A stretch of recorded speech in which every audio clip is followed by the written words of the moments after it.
Nothing can be more frustrating when you sit down to watch one of your favorite programs on ESPN Plus and you run into issues streaming it. Well, in today's tech video, I'm going to show you how to fix the ESPN Plus app on your Hisense Smart TV.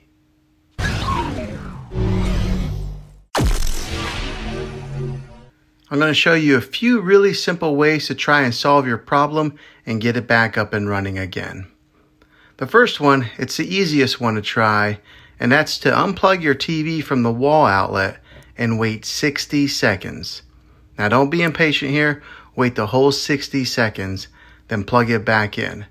This is very different from turning your TV on and off with your remote control.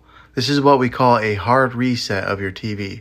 So make sure you try this method. If that doesn't work, the next thing would be to find your router that is giving you Wi-Fi and unplug the power to that for 60 seconds. Then plug that back in. If that fixes it, great. If not, let's move on to the next method. Try deleting the ESPN Plus app on your TV.